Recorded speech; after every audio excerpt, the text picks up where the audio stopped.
Thank you for downloading this in-ear entertainment podcast. You're listening to Shakespeare's Sonnets.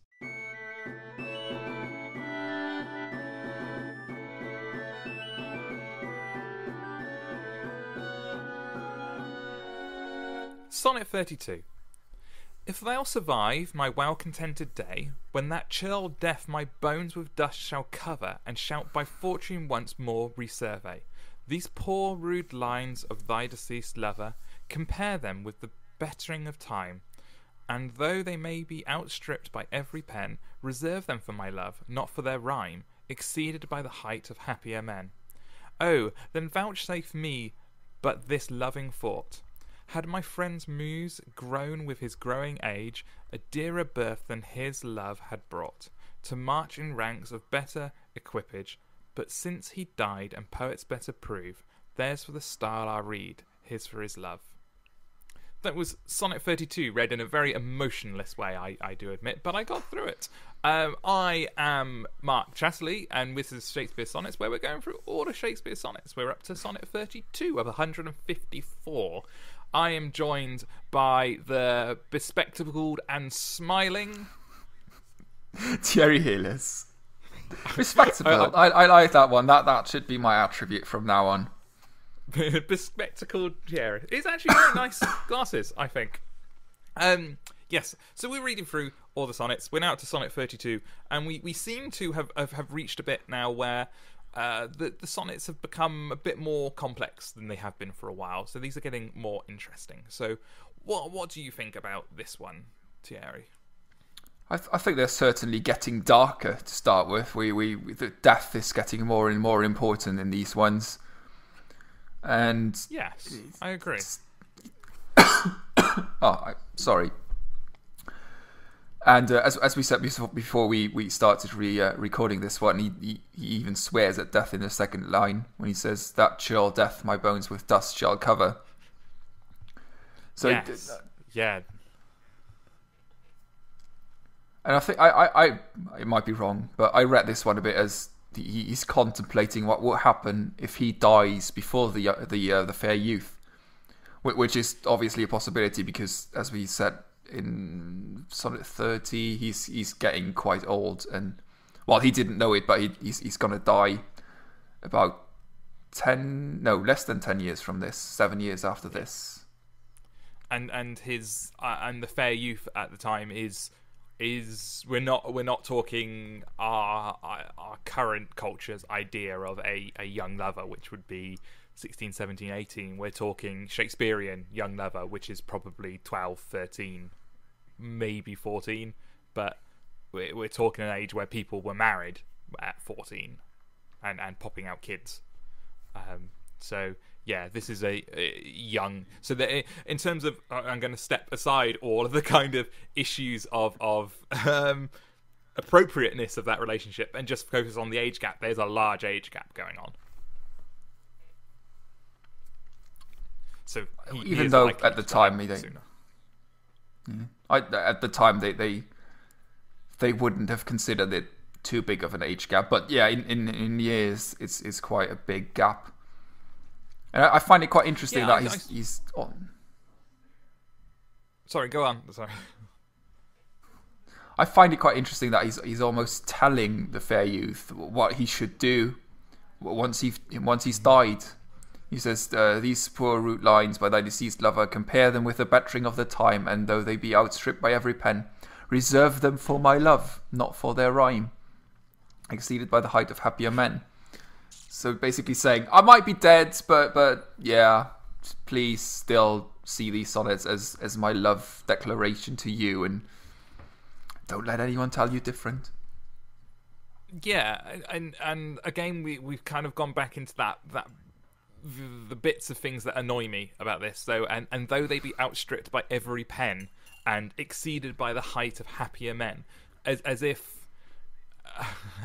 anyone with a pen outstripped by pen would be the other people writing. So as if these sonnets are trivial and so easy to write a better sonnet than. He's saying ignore the fact that when you grow old, these sonnets will be seen as infantile and boring and old hat and pants. But keep them for their love, not for what they are. Which he must have known his pants. He must have known it was going to be rubbish. Yeah, but then even at the time, he would have been aware that most writers aren't remembered. I mean, unless you're someone like Homer or one of the greats that they already had at the time, you true. died, and maybe people would still remember you for a couple of years after your death, but eventually you would just be forgotten about.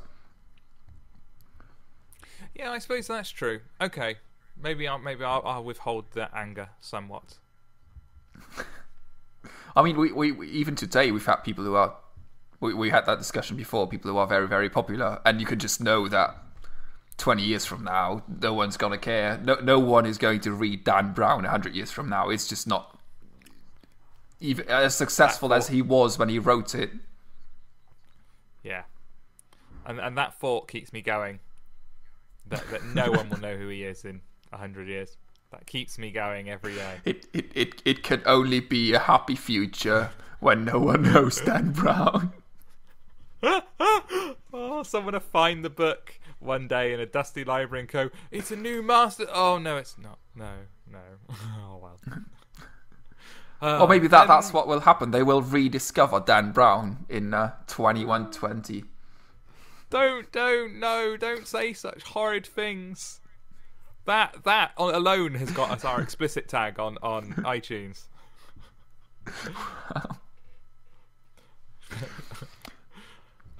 Stop giggling.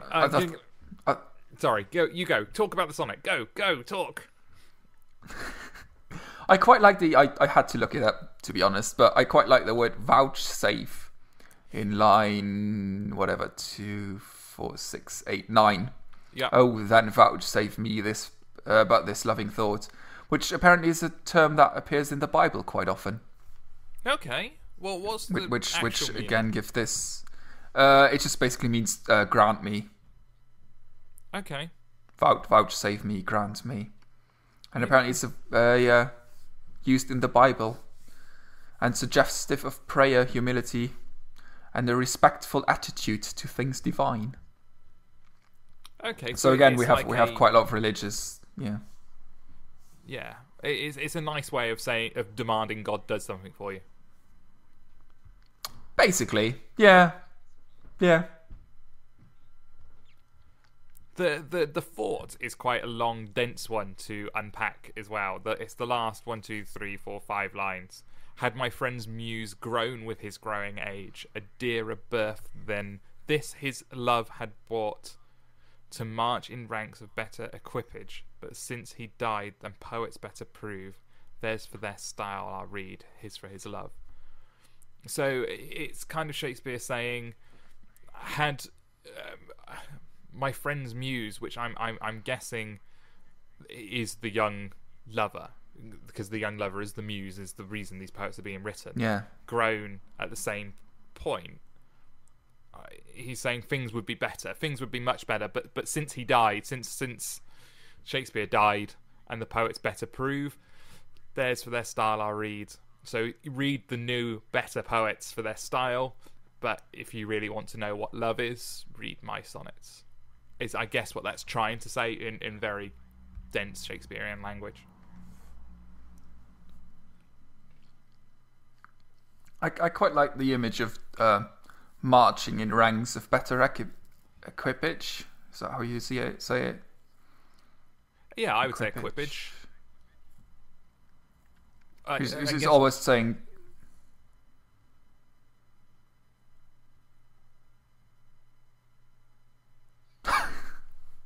I think that might have been a very slight dropout of our connection there between things, because I don't know what happened there.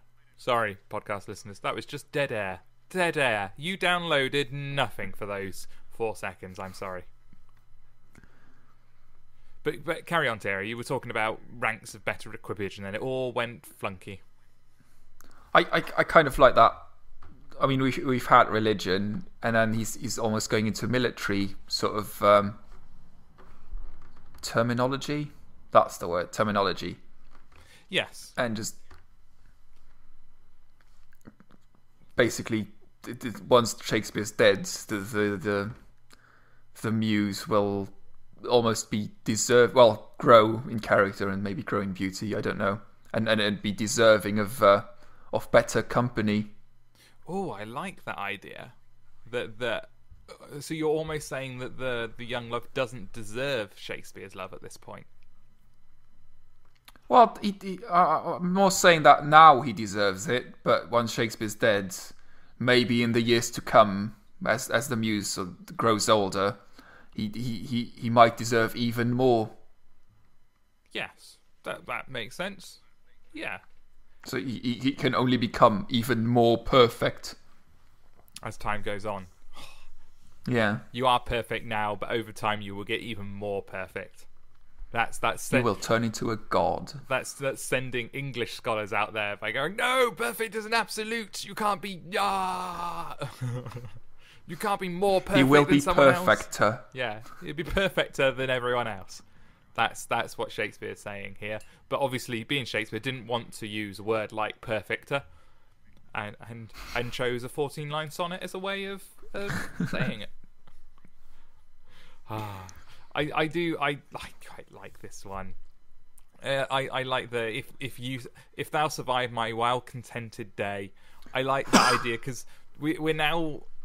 Shakespeare's saying he's enjoying life, which it seems to be rare in these sonnets. If thou survive my well-contented day, which is an odd line after we've had sonnet after sonnet after sonnet of going, fortune has not looked favourably on me, the stars have meant my life is pants, and all these other things that Shakespeare said, and now he's saying he's had a well-contented day, and day in this sense being, I think, his life rather than a day. So I quite like, this is like jolly Shakespeare, and then he starts talking about death. So Shakespeare can only be jolly when he's talking about his own death, it seems. That's my reading of these. Although, saying that, if he says, my well-contented day, when that shall death my bones with dust shall cover. So I'm wondering if my well-contented day is actually the day of his death. Ooh. And I guess well-contented, meaning full up, as in my life is now full. I'm content when I've eaten. Yeah. I'm full. So maybe you've lived your life and now the day has come to pass on. Yeah. So in terms of you've had your fill of life, whether you think you have or not, you're well contented with life. Oh, that's just ruined my happy Shakespeare image. Damn you. But it goes with the second line though, because I'm not quite sure how you would read it as happy life and then go on to the second line where he describes the way he dies. I was seeing it as if you survive my well-contented day. So if you survive my happy life, oh yeah, okay, pants. My reading's rubbish. I was wrong. You win. Fine, you win. Yes. 1 point to Thierry. More misery. All of the sadness. Oh, we need Shakespeare must be sad. He can't be happy. And then it goes into the lines I don't like because Shakespeare's moaning about being pants at things when he wasn't. And then you got vouchsafe and yeah, I mean this poem's nice. I quite like it. It's dense. I think it's quite dense. It's more dense than we've had before. But in terms of it's a nice poem. I think basically saying I've written these things for you. I'm going to be dead. You're not. But I've written these things for you, and even though there'll be better stuff out there and people who say they love you and people who give you poems, read their poems for the art of it, but read my poems for the love. I like that idea. That is a very nice image indeed.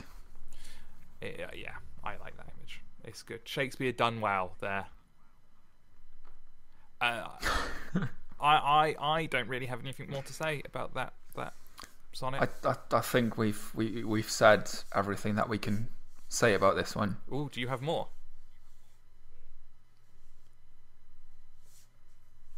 I think that's pretty much it. Again, we probably have people screaming at their iPods or computers or wherever they're listening to this, and they're just like, "There's so much. You've missed 3/4 of what's in there." But no, that's it. We have done everything there is to say about this sonnet. Yeah, and you're wrong.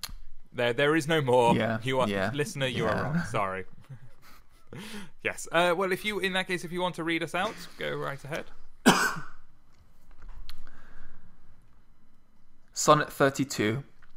If thou survive my well-contented day, when that churl death my bones with dust shall cover, and shalt by fortune once more resurvey these poor root lines of thy deceased lover, compare them with the bett'ring of the time, and though be outstripped by every pen, reserve them for my love, not for their rhyme, exceeded by the height of happier men.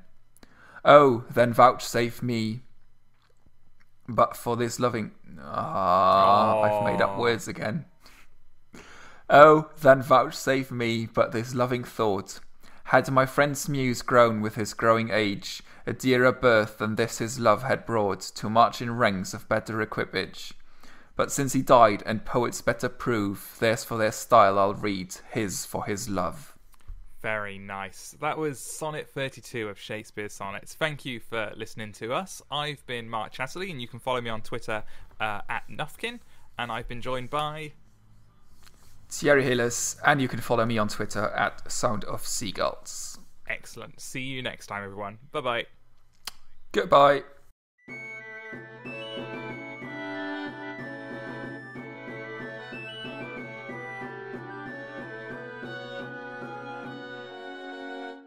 You've been listening to Shakespeare Sonnets with Mark Chatterley and Thierry Heles.